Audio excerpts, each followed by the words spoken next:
এইখনে হৈছে লাহৰীঘাট চৰকাৰী আদৰ্শ মহাবিদ্যালয়ৰ এয়া হৈছে মহাবিদ্যালয়ৰ বাহিৰৰ দৃশ্য আৰু এইখনে হৈছে সেইখন মহাবিদ্যালয় আৰু সন্মুখৰ মেইন গেটখনতেই এখন ডাঙৰ বেনাৰ লগোৱা হৈ আছে আৰু বেনাৰখনত লিখা আছে লাহৰীঘাট চৰকাৰী আদৰ্শ মহাবিদ্যালয়।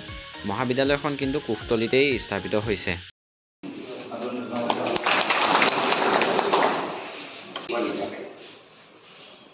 আমাৰ জিলাৰ ওপৰত আপুনি মহিলা পৰ্যায়ত দায়িত্ব কৰিছে কেনেদৰে আলোচনা কৰি আমি আৰম্ভ কৰিব পাৰিম এই বিষয়ে ৰাতিপুৱা আমি আলোচনা কৰিম আৰু এই সভাখনৰ যিহেতু বিশিষ্ট ব্যক্তিগত আমাৰ উপস্থিত আছে সেইকাৰণে সকলোকে মাতি লৈছোঁ যে ইয়াত সহযোগিতা কৰিব লাগিব আৰু অনুষ্ঠানটো হৈছে আমাৰ নিজৰ এই অনুষ্ঠানটো যিহেতু আমাৰ নিজৰ লাহৰীঘাট চৰকাৰী আদৰ্শ মহাবিদ্যালয়ৰ যিখিনি সুবিধা আপুনি সেই সুবিধাখিনি অলপ ষ্টুডেণ্টৰ মাজত জনাই দিয়ক তেতিয়া সুবিধা হ'ব ষ্টুডেণ্টবিলাকেও এডমিশ্যন পোৱাত আৰু গাৰ্জেনবিলাকেও সেই বিষয়ে জানিব।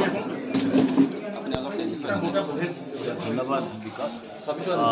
ইতিমধ্যে অসম চৰকাৰে গোটেই অসমতে 10খনে মডেল মহাবিদ্যালয় এই বছৰৰ কাৰণে স্থাপন কৰিবলৈ আগবাঢ়িছে।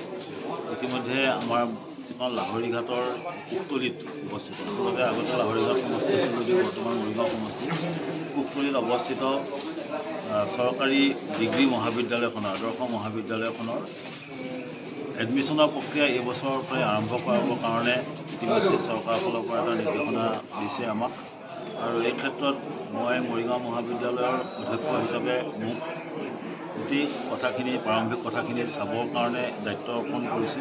ডাইৰেক্টৰৰ লগত মোৰ যোগাযোগ হৈ আছে আৰু কুফতলিত অৱস্থিত এই মহাবিদ্যালয়খনৰ যিখিনি আন্তঃগাঁথনি সম্পৰ্কত যদি আমি ক'বলৈ যাওঁ তেতিয়াহ'লে ইয়াৰ যিখিনি বহিঃ আন্তঃগাঁথনি এইখিনি প্ৰায় 100% সমাপ্ত হৈছে আৰু ভিতৰৰ যিখিনি আচবাব সেই আচবাবখিনি আমি আৰু 1 মাহ 1.5 মাহৰ ভিতৰত শেষ হ'ব বুলি আমাক চৰকাৰৰ চৰকাৰী বিষয়াসকলে আমাক জানিবলৈ দিছে। গতিকে আমি আশা কৰিম যে আমাৰ যিটো নতুন বৰ্ষৰ ক্লাছসমূহ আৰম্ভ হ'ব আগষ্টৰ পৰা তেতিয়া আমি কোনো ধৰণৰ অসুবিধা নাপাম। প্ৰথম কথা হৈছে কি ইয়াতে এডমিশ্যনৰ সম্পৰ্কত আমাৰ যিহেতু এখন নতুনকৈ মহাবিদ্যালয় এখন স্থাপন কৰিছে চৰকাৰে গতিকে ইয়াত কাৰোবাৰ বা ৰাইজৰ বা ছাত্ৰ ছাত্ৰীৰ বিভিন্ন ধৰণৰ প্ৰশ্ন মনত থাকিব, বিভিন্ন কথা জানিবৰ কাৰণে তেওঁলোকে যত্ন কৰিব। আমি আশা কৰিম যে যিহেতু এইখন এখন চৰকাৰী আদৰ্শ মহাবিদ্যালয় গতিকে ইয়াত সকলো ধৰণৰ সুবিধা চৰকাৰী সুবিধা ছাত্ৰ ছাত্ৰীসকলে ল'বলৈ সমৰ্থ হ'ব। বৰ্তমান মহাবিদ্যালয়সমূহত ছাত্ৰ ছাত্ৰীসকলে যি ধৰণে ফ্ৰী এডমিশ্যন পাই আছে যেনেধৰণৰ যি ক্ৰাইটেৰিয়া সেইমতে ইয়াতো এডমিশ্যন হ'ব আৰু আন মহাবিদ্যালয়বিলাকত চৰকাৰী পৃষ্ঠপোষকতা চৰকাৰৰ পৃষ্ঠপোষকতা যেনেকৈ এডমিশ্যনৰ প্ৰক্ৰিয়া ইতিমধ্যে আৰম্ভ হৈছে ইয়াৰ মহাবিদ্যালয়ৰ কাৰণেও ইতিমধ্যে প্ৰক্ৰিয়া আৰম্ভ কৰিছে চৰকাৰে। গতিকে আমি দেখিছোঁ যে কেইজনমান ছাত্ৰ ছাত্ৰী এই মহাবিদ্যালয়ত নামভৰ্তি কৰিবৰ কাৰণে ইতিমধ্যে প্ৰপত্ৰ অনলাইন যোগে ফিল-আপো কৰিছে। গতিকে ছাত্ৰ ছাত্ৰীসকলক মই এইখিনিতে তেওঁলোকক জনাব খুজিম যে তেওঁলোকে প্ৰথম অৱস্থাত তেওঁলোকে BA কোৰ্চটো পঢ়িবলৈ ইয়াত সমৰ্থ হ'ব। ইয়াতে 5টা ছাবজেক্ট চৰকাৰৰ ফালৰ পৰা দিছে, ইংৰাজী অসমীয়াৰ লগতে আৰু দিছে হিষ্ট্ৰী ছাবজেক্টটো দিছে, পলিটিকেল চায়েন্স আৰু এডুকেশ্যন তেওঁলোকে লৈ পঢ়িব পাৰিব। আৰু এই ক্ষেত্ৰত তেওঁলোক চিট কিন্তু প্ৰত্যেকটো ছাবজেক্টত মেজৰৰ ছাবজেক্ট হিচাপে তেওঁলোকে যদি ল'ব খোজে 10টাকৈহে চিট চৰকাৰৰ ফালৰ পৰা ধাৰ্য কৰিছে। তাতকৈ বেছি হ'লে সেই ক্ষেত্ৰত আমি আকৌ চৰকাৰৰ লগত যোগাযোগ কৰিব লাগিব ছাত্ৰ ছাত্ৰী কিমান আহে যিহেতু নতুন মহাবিদ্যালয় আৰু মাইনৰ ছাবজেক্ট পঢ়িব বিচাৰিলে সেই ক্ষেত্ৰত কোনো ধৰণৰ ধাৰাবন্ধা চিট চৰকাৰে আৰোপ কৰা নাই। গতিকে আমি মাইনৰ ছাত্ৰ ছাত্ৰীক এডমিশ্যন দিব পাৰিম আৰু ইয়াতে ক্লাছসমূহ খুব নিয়াৰিকৈ হ'ব বুলি মোৰ এটা আত্মবিশ্বাস আছে।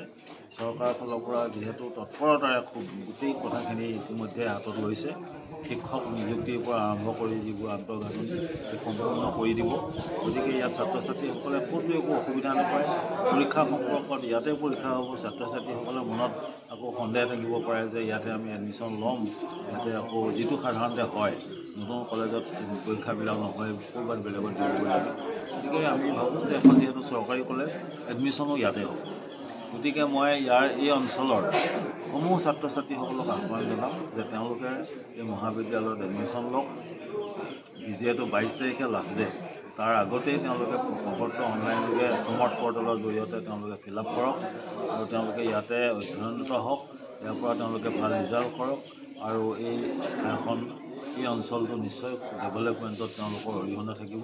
তেওঁলোকে তেনেকৈ নিজৰ অঞ্চলটোৰ উন্নয়নৰ লগতে নিজকো আগবঢ়াই লৈ যোৱাত যিটো চৰকাৰৰ ফালৰ পৰা সুবিধা দিছে, এই সুবিধা গ্ৰহণ কৰক।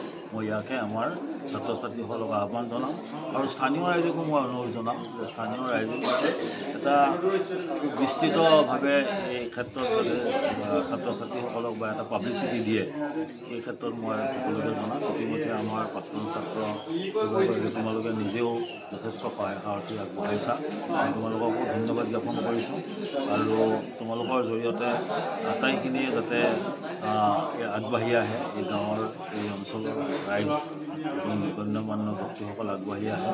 আৰু মই বিশেষভাৱে ধন্যবাদ জ্ঞাপন কৰিছোঁ এই আমাৰ মৰিগাঁও সমষ্টিৰ বিধায়ক ভগৱান্ত দেউৰীক। তেখেতৰ লগত মোৰ পৰহিদিনাখন এই সম্পৰ্কৰ কথা হৈছিল।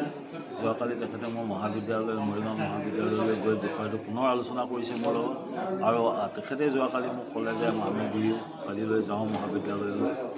আজি আমি সেই সূত্ৰে এই মহাবিদ্যালয়ত আহি উপস্থিত হৈছোঁ। ৰাইজৰ লগত যোগাযোগ কৰিছে, ৰাইজ ইয়াতে সংগঠিত হৈছে, ৰাইজ আহিছে, আহি সকলোৱে এই কথাখিনি খবৰ লৈছে, বুজিছে আৰু তেখেতৰ যিটো তৎপৰতা, এই তৎপৰতাক মই শলাগ লৈছোঁ, ধন্যবাদ জনাইছোঁ আৰু নিশ্চয়কৈ তেখেতেও চৰকাৰী আমাৰ ৰাইজৰ প্ৰতিনিধি হিচাপে তেখেতে যিখিনি তেওঁৰ ভূমিকা থাকিব লাগে, এই ভূমিকাখিনি খুব নিষ্ঠাৰে পালন কৰা পৰিলক্ষিত হৈছে। মই তেখেতকো ধন্যবাদ। ছাৰ, আৰু এটা কথা ছাত্ৰ ছাত্ৰীসকলৰ সুবিধাৰ্থে যিকেইটা ছাবজেক্ট ইয়াতে উপলব্ধ, সেই ছাবজেক্টকেইটা পুনৰ এবাৰ কৰি দিয়ক আৰু অনলাইনৰ লাষ্ট ডেটটো এবাৰ ছাত্ৰ ছাত্ৰীসকলক মই ছাত্ৰ ছাত্ৰীসকলক পুনৰ আহ্বান জনাম যে এই ছাত্ৰ ছাত্ৰীসকলে 5টা ছাবজেক্ট, ইংৰাজী অসমীয়া এইকেইটাটো কম্পালচৰি, বাকী আৰু 3টা ছাবজেক্টৰে তেওঁলোকে যিকোনো 2টা পঢ়িব লাগিব। এটা হ'ল পলিটিকেল ছায়েন্স, হিষ্ট্ৰী আৰু এডুকেশ্যন। এই 3টা ছাবজেক্ট এক্সট্ৰাকৈ আছে, তেওঁলোকে তাৰ পৰা যিকোনো 2টা ছাবজেক্ট লৈ পেলাই পঢ়িব পাৰিব BA। আৰু ইয়াতে যিটো নিয়মাৱলী আছে নিয়মমতে হ'ব, তেওঁলোকে তাত কোনো অসুবিধা নাপায়। আমি তেওঁলোকক গাইড কৰিম কোনটো ছাবজেক্ট ল'লে ভাল হয়, সেই কথাটোত তেওঁলোকে কোনো অসুবিধা নাপাব বুলি আমাৰ বিশ্বাস। ধন্যবাদ থাকিল। এয়া আছিল মৰিগাঁও মহাবিদ্যালয়ৰ প্ৰধান অধ্যক্ষ মহোদয়, তেখেতে এই কলেজৰ বিষয়ে সম্পূৰ্ণ বিৱৰণী আগবঢ়ালে আপোনালোকৰ মাজত। আপোনালোকে আহক, এই কলেজত এডমিশ্যনটো লওক আৰু সকলো ছাত্ৰ ছাত্ৰী ইয়াতে সকলো ধৰণৰ সুবিধা পাব। সম্পূৰ্ণ গভৰ্ণমেণ্ট কলেজ হয় এখন। আপোনালোকে সকলোৱে আহক আৰু ইয়াতে এডমিশ্যনটো সোনকালে লওক।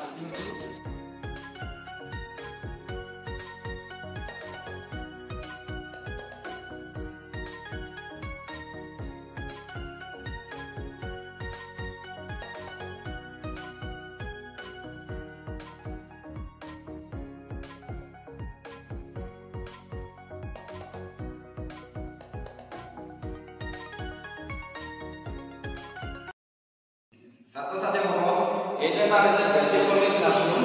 এই ক্লাছৰুমটো তোমালোকে সকলোৱে চোৱা, তলৰ পৰা ষ্টেপ বাই ষ্টেপ সজোৱা আছে। ইয়াতে হৈছে শেষৰ বেঞ্চত বহি থকা ছাত্ৰ ছাত্ৰীসকলেও খুব সুন্দৰকৈ টিচাৰক দেখা পাব আৰু টিচাৰসকলে সন্মুখত থাকি খুব সুন্দৰকৈ ক্লাছ কৰি থাকিব।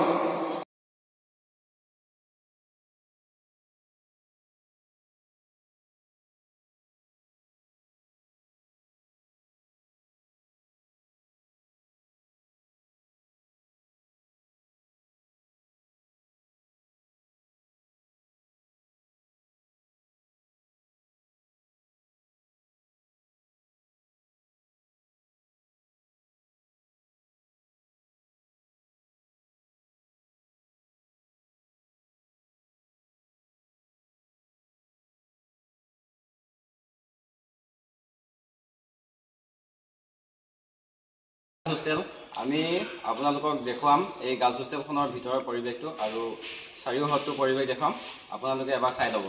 আহক। সকলো সুবিধা পাব। এটা ৰুমত 3গৰাকীকৈ ছাত্ৰী থাকিব পাৰিব। আমি আপোনালোকক ৰুমকেইটাৰ ভিতৰত গৈ দেখুৱাম। ৰুমবিলাক সম্পূৰ্ণ বনাই হোৱা নাই, তথাপিও আপোনালোকক দেখুৱাবলৈ যত্ন কৰিম ৰুমবিলাক কেনেকুৱাকৈ বনাই আছে আৰু কিমান সুন্দৰকৈ বনাই আছে। আহক।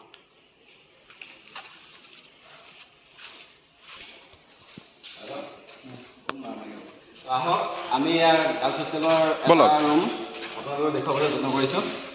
এয়া চাওক,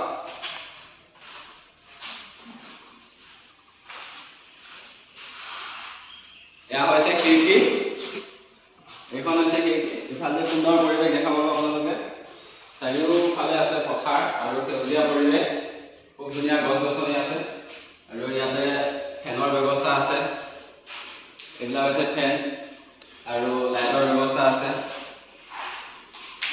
ইয়াতে আছে মোবাইল চাৰ্জিং পইণ্ট আৰু এইবিলাক হৈছে বৰ্ড।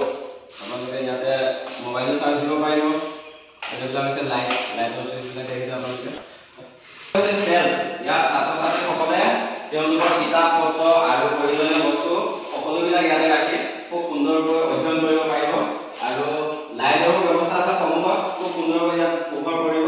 ইয়াতে আপোনালোকে বহি পাঠদান কৰিব পাৰিব। ছাত্ৰীসকল ইয়াতে প্ৰতিটো ৰুমতে দুখনকৈ চেল থাকিব।